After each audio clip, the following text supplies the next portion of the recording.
Olá, queridos alunos, tudo bem com vocês? Eu sou o professor Ian Souto, daquele que é o melhor componente, o componente de história, né? Vamos à aula de número 6. Objeto de conhecimento, relações de poder entre os estados-nações no contexto geopolítico contemporâneo, compreensão dos processos de ocupação e formação de territórios, territorialidades, fronteiras e redes de comunicação e interação no mundo globalizado. Conflitos e disputas sociais, étnicas, culturais, econômicas, ambientais e políticas entre grupos populacionais em diferentes espaços. Detalhamento: a Primeira Grande Guerra. E nesse momento você se organiza, separa seu caderno, suas canetinhas coloridas, tome nota dos pontos importantes. Vamos à aula.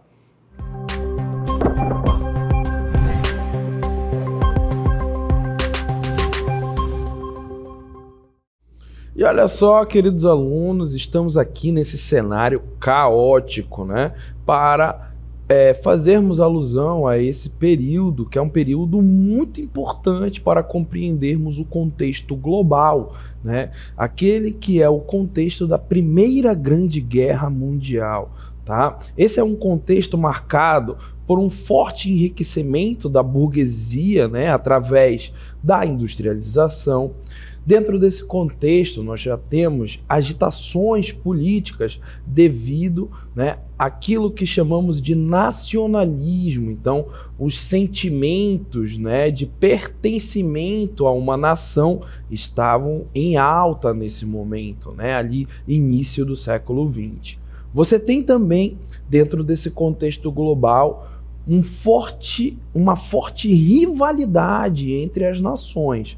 Tá? Dentro desse período temos também aquilo que foi denominado como corrida armamentista, né, ou paz armada, que é um período onde as grandes nações europeias estavam aumentando o seu arsenal, né, de armamento bélico, tá? Além, né, da questão social. Você tinha uma concentração de riqueza na mão das elites.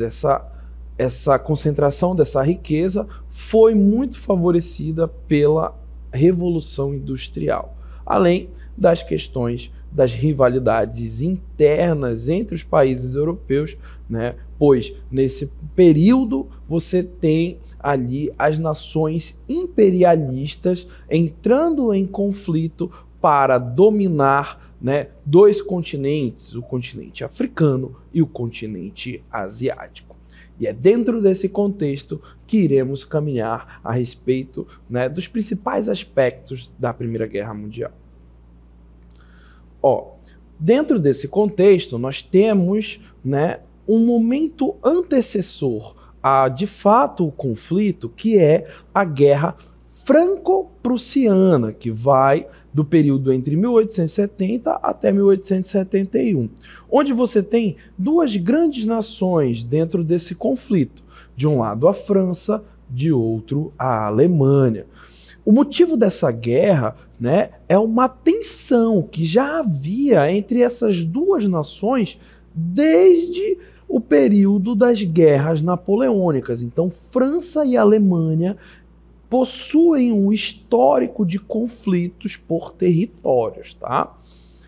Oposição da França ao processo de unificação da Alemanha, principalmente com relação à integração no sul do território alemão.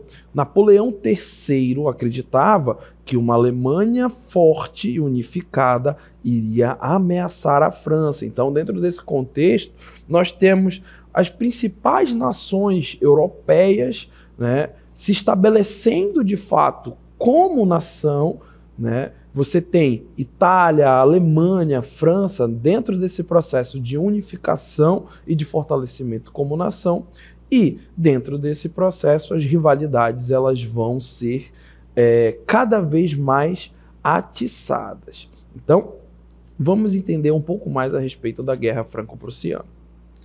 A França se opôs à subida de um príncipe alemão ao trono da Espanha. O fato fortaleceu a oposição dos alemães na Europa, desfavorecendo a França. E aqui a gente pode perceber na nossa tela, né, que o território de fato que vai ser o motivo do conflito, né, vai ser o território de Alsácia e Lorena, tá? Alsácia e Lorena, como está aqui demarcado no nosso mapa com as setas. E dentro desse conflito nós temos a vitória alemã, né? A Alemanha anexa o território de Alsácia e Lorena, né, que era uma região francesa, era pertencente à França, e muito rica em carvão e ferro. Lembrando que estamos falando ali de início do século XX. Então, a grande matriz energética era o carvão mineral, tá? Principalmente para produzir ferro. Então, através do Tratado de Frankfurt, né, a Alemanha anexa esse território de Alsácia e Lorena, que era um território francês. A França sente-se humilhada porque perdeu território, né, e cria-se esse sentimento de revanche. Quais serão as consequências dessa guerra? Né, que ainda não é a Primeira Guerra Mundial, é um conflito antecessor, tá? Ela resultou na finalização do processo de unificação da Alemanha, o fim da monarquia na França e a queda do imperador, né, o Napoleão III, com o fim da monarquia. Teve o início na França a Terceira República. Então, o reino da Prússia, né, anexou o território de Alsácia e Lorena. E aí dentro desse contexto, né, favorece a formação do Império Alemão. Então, o surgimento do sentimento de revanche entre franceses com a relação aos alemães é gerado principalmente pelas imposições do Tratado de Frankfurt, né? E este fato foi uma das causas, né, que deu início à Primeira Guerra Mundial lá em 1914. Mas dentro desse contexto, nós temos aquele fato que vai marcar, né, vai ficar para a história como o estopim da guerra, né, que é o assassinato da figura de Francisco Ferdinando, né, um líder à frente um líder, né, que vai ser assassinado. E esse assassinato ele vai ser o estopim para o conflito entre as diversas nações. Então, o assassinato de Francisco Ferdinando, né, ele vai ser o ponto que vai gerar, né, e que vai tender à Primeira Guerra Mundial. Então, de um modo geral, esse contexto já era um contexto conturbado entre as nações e que já existia um sentimento de revanchismo, né, um sentimento de rivalidade. Então, com o assassinato dessa figura, né, política, vai ser o estopim para a Primeira Guerra. Então, vamos ver as consequências, né?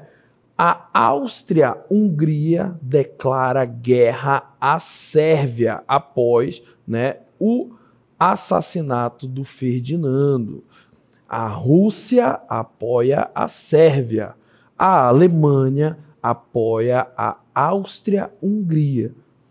E aí você cria dois blocos rivais, né, que vão entrar em ação através, né, da Grande Guerra ou Primeira Guerra Mundial. E aqui na nossa tela nós podemos perceber, né, as bandeiras relacionadas a essas nações, tá? O Império Austro-Húngaro, o Império Colonial Alemão, o Império Italiano, o Britânico, o Francês e o Russo. Então, dentro da análise desse contexto, né, nós já caminhamos por um conflito anterior, né, que era o conflito entre França e Alemanha, na Guerra Franco-Prussiana. Já compreendemos que esse contexto ele já era um contexto conturbado, pois essas nações, principalmente as nações europeias, já vinham, né, com embates, principalmente embates econômicos, e dentro desse processo, o assassinato, né, do Francisco Ferdinando vai gerar, né, vai ser o ponto inicial do conflito. Vamos às fases da guerra. Num primeiro momento, a Primeira Guerra Mundial, ela aconteceu com a guerra de movimentos, né? Os exércitos, eles tentaram manobras rápidas para obter vantagens. Num segundo momento, essa guerra ela aconteceu da forma que vai ser denominada de guerra de trincheiras. Então, a guerra de trincheiras, de um modo geral, vai ser o fator mais marcante desse conflito, né? Há um impasse nas frentes de batalhas, né? E com as batalhas mais sangrentas e também a utilização de novas tecnologias de guerra, como tanques, gases venenosos e aviões. E agora nós iremos nos debruçarmos a respeito das características dessas duas fases da guerra. Bom, na guerra de movimento nós temos o fator principal, que é a mobilidade, né? A guerra de movimento é marcada pela rápida movimentação das tropas, pelo uso de cavalaria, veículos motorizados e pela tentativa de cercar, né, e flanquear o inimigo. Então, essa rápida mobilização de milhares de soldados foi uma primeira tentativa, né, de dominar as nações inimigas, com ofensivas rápidas, né? A estratégia central era lançar ataques rápidos e decisivos para logo desestabilizar o inimigo e forçá-lo a recuar, né? Além dos cercos, né? O objetivo comum era cercar as forças inimigas, cortando, né, aquilo que é primordial, né, com as linhas de abastecimento, forçando a rendição em larga escala. E quando falamos de linhas de abastecimento, estamos falando de material, né, roupa, armamento, alimentos. Então, essa primeira fase, né, da Primeira Guerra Mundial, ela é marcada por essa tentativa, né, de movimentação rápida para acabar logo, né, e fazer o inimigo recuar. E dentro desse processo da guerra de movimento, nós temos alguns eventos, né, como o plano Schieffelin, né, que foi implementado pela Alemanha e que visava, né, a invasão da Bélgica em marcha rápida para Paris. Então, dentro dessa guerra de movimentos, você tem essa estratégia da Alemanha, né, e que vai ficar muito marcada pelas batalhas, né, de Charleroi e Mons, que vem a dar a vitória, né? Essas batalhas foram vitoriosas para a Alemanha, tá? E aqui nós podemos perceber na nossa próxima cartela um mapa, né? Uma representação das movimentações desse plano, tá? Onde previa, né, na frente ocidental a concentração da maior parte das forças alemãs, com uma ala direita muito superior ao centro, né, e a ala esquerda. Então esperava-se a rápida derrota da França para, em seguida, transferir partes importantes das forças para o Oriente e contra-atacar a Rússia. Lembrando que a Rússia, dentro desse contexto, ainda era, né, uma nação. Quando eu falo nação, eu estou falando, né, dos aspectos econômicos, dos aspectos principalmente bélicos, né? Eram aspectos muito inferiores às outras nações. Então, muito por isso, a Alemanha tenta essa movimentação rápida primeiro para a França, para depois se preocupar com a Rússia, tá? E dentro, né, da compreensão dessa fase da guerra, que é a fase de movimento, temos também a Batalha de Marne, né, em setembro de 1914, que aí você tem a vitória da França e da Inglaterra, né, e que dá fim à fase de movimento e que já dá início à guerra de trincheiras. Então, na maioria das vezes, quando você, né, vai buscar fazer pesquisas ou ver filmes dentro desse contexto, a Primeira Guerra Mundial vai ser retratada, né, a partir dessa fase da guerra, que é a guerra de trincheiras. Dentro desse processo de compreensão da Primeira Guerra Mundial, nós temos, né, consequências dessa fase da guerra de movimento, com milhares de mortos e feridos, destruição de cidades e principalmente infraestrutura e a alteração na estratégia militar, dando início à guerra de trincheiras, né? Então, como havíamos falado em momento anterior, a guerra de trincheiras ela vai ser, né, o fator mais marcante desse conflito mundial. Ela vai ser caracterizada por esse impasse nas frentes de batalha, né? E você tem aí diversos filmes, documentários que retratam essa fase da guerra, né? Onde você tem ali duas frentes, né? Dois exércitos lutando, né, por espaço, por território, e que vai dar, né,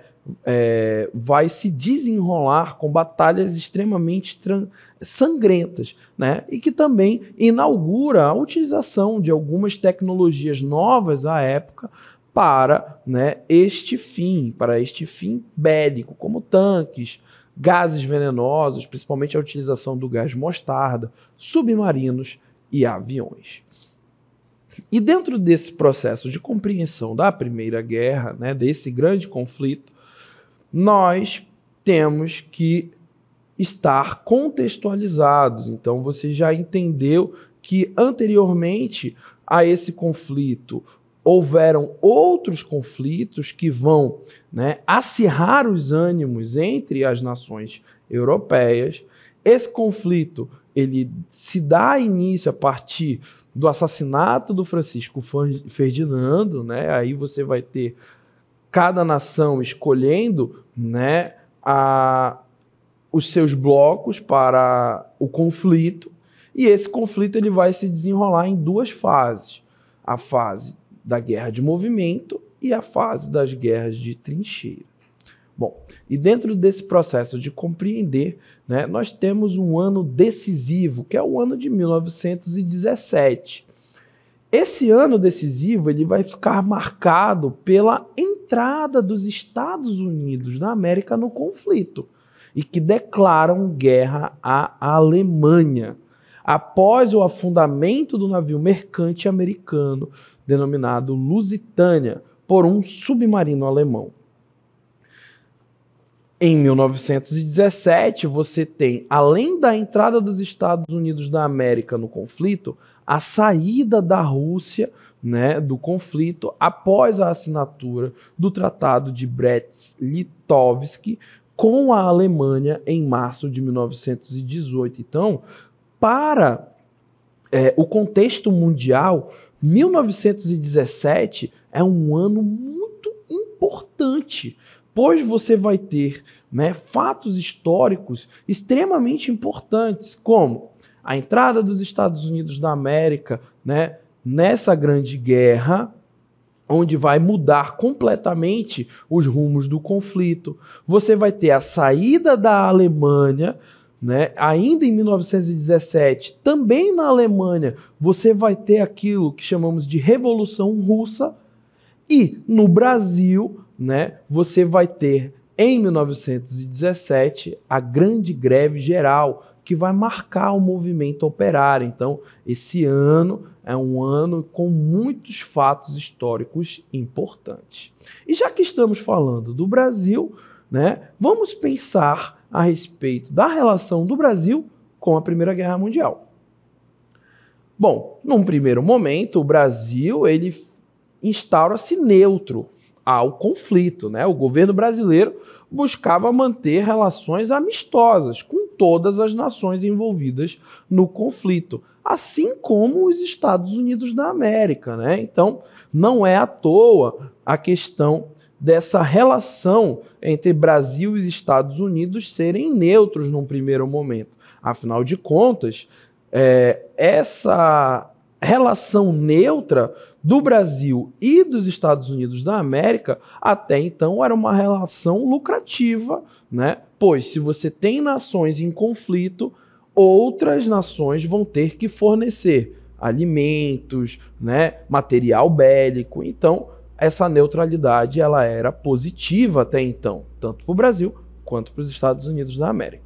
Mas ocorre uma mudança de postura, né, após ataques alemães a navios brasileiros, né? Esses ataques eles começaram a ocorrer com mais frequência a partir de 1917. Então, o Brasil, né, nesse primeiro momento, ele participou do conflito, mas participou como um fornecedor, principalmente, né, de alimentos. Então, dentro desse processo de fornecimento, né, um dos navios do Brasil foi atacado por submarinos alemães.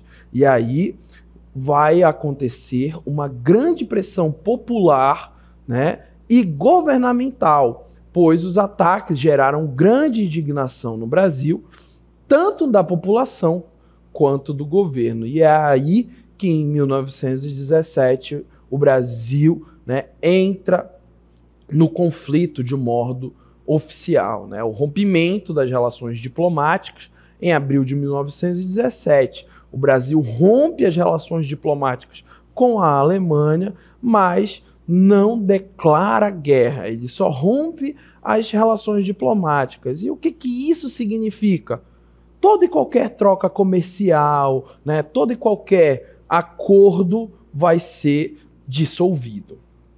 A declaração de guerra do Brasil, ela só vem no dia 26 de outubro, ainda de 1917, após novos ataques a navios brasileiros, incluindo o afundamento, né, do navio Macau, em outubro do mesmo ano. Então, após, né, o afundamento do navio Macau, o Brasil de fato declara guerra, né, principalmente a quem? A Alemanha. E como vai ser essa participação do Brasil na Primeira Guerra? De um modo geral, o Brasil ele vai participar muito através da sua marinha, né, com os navios, principalmente fornecendo esse apoio material. O que seria esse apoio material? Alimentos, né, e também tecidos, emborrachados, além de uma frente de enfermeiros e médicos, tá? Então, a participação do Brasil na Primeira Guerra, ela vai ser, né, mais de bastidores, de apoio, tá? E não de fato no conflito, tá? Quais vão ser o impacto dessa participação? Primeiramente, as relações internacionais, né? Fortaleceu-se particularmente com os Estados Unidos e outras potências aliadas. E aqui a gente pode perceber, né, uma reprodução de um jornal à época chamado Correio da Manhã, o Brasil em estado de guerra. E aqui, né, é assim que a população brasileira, à época, né, início do século XX, sabia o que estava acontecendo, né, no contexto interno quanto no contexto externo. Você tem também o desenvolvimento interno do Brasil, né? O aumento do sentimento de nacionalismo e mudanças nas percepções sobre o papel do país na arena internacional. Então, a Primeira Guerra ela vai movimentar, né, esses bastidores internos do Brasil. E foi um marco importante, né, principalmente para a industrialização brasileira, pois é dentro desse contexto caótico e conflituoso que vai haver um impulsionamento da substituição de importações devido à dificuldade de obter produtos estrangeiros. Então, Dentro desse contexto, o Brasil, que era dependente, né, de produtos importados, vai se ver sem esses produtos e com a necessidade de o quê? Produzi-los internamente. Então, é a partir dessa dificuldade que vai haver um forte fomento à industrialização interna brasileira. E, como falamos, né, a respeito do Brasil e essa relação com os Estados Unidos da América, essa é uma relação histórica, né, e que, de um modo geral, é uma boa relação. Os Estados Unidos da América, né, pelo menos no olhar econômico, né, sempre foi ali um parceiro comercial forte do Brasil, né? Apenas, de um modo geral, essa é uma boa relação em termos econômicos, tá? A questão americana, né? Os Estados Unidos da América, num primeiro momento, eram neutros, né? Perdoe, eram neutros ao conflito, pois até então eles eram os grandes fornecedores de material bélico, né, para as nações em conflitos. Então, eles vendiam materiais bélicos para toda e qualquer nação. Então, você logo imagina que vai haver uma grande demanda, afinal de contas o mundo estava em guerra, e isso vai fortalecendo dia após dia o mercado americano, né, e a sociedade americana. Então, houveram muitos benefícios econômicos justamente por causa dessa neutralidade. Então, ele se tornou um exportador privilegiado de armas e alimentos. Ele torna-se o credor mundial, né? O que significa o credor mundial? As nações, por estarem consumindo, né, muitas armas e alimentos do mercado americano, vão começar a dever. Então, os Estados Unidos da América começam a se tornar um credor mundial, né? França e a Inglaterra começam a tomar grandes dívidas com os Estados Unidos da América. Então, o conflito, de um modo geral, fortaleceu muito, né, os Estados Unidos da América, tornando essa potência, né, que conhecemos até os dias atuais. Então, o conflito, ele sempre foi muito benéfico aos americanos. E, dentro da compreensão desse contexto, caminhamos ao fim do conflito. O fim do conflito, ele vem com o Tratado de Versalhes. Ele pôs fim à Primeira Guerra Mundial, né, após a entrada dos Estados Unidos da América no conflito e a reversão, né, de muitas batalhas. Então, você tem esse Tratado de Versalhes, que vai ser assinado no dia 28 de junho de 1919 e que vai ser imposto pelas potências vencedoras, os aliados, à Alemanha. Então, você logo vai perceber que a Alemanha vai, né, ser a grande, considerada a grande vilã desse processo. Então, olha só os principais termos do tratado: perda de território, descolonização, redução das forças armadas, desmilitarização, né, e reparações de guerra, além de controle econômico, culpada pela guerra e a criação da Liga das Nações. Então, o Tratado de Versalhes, ele vai impor à Alemanha aquilo que era considerado um freio. Porém, né, a gente vai caminhar um pouco mais em próximos encontros e vai entender que o Tratado de Versalhes, de um modo geral, assim como a criação da Liga das Nações, não vai conseguir lograr êxito, tá? E vamos entender as consequências desse tratado. Impacto econômico direto, né? Inflação galopante e problemas econômicos graves durante a década de 20. Né? O impacto político, instabilidade política, o crescimento de movimentos extremistas, incluído o tão temido, né, e repugnante nazismo. Então você tem a ascensão do nazismo, né, a promessa de reverter essas condições instauradas, né, à Alemanha e uma retomada do orgulho alemão. Tá? E o prelúdio da Segunda Guerra Mundial. A percepção, né, de injustiça e insatisfação generalizada com os termos do Tratado de Versalhes, criaram esse ambiente de instabilidade. Então, é dentro desse processo que caminhamos para a compreensão da Primeira Guerra Mundial, o seu contexto geral, né, e também a sua relação para com a história do Brasil, tá bom? E é assim que caminhamos para o fim da nossa aula.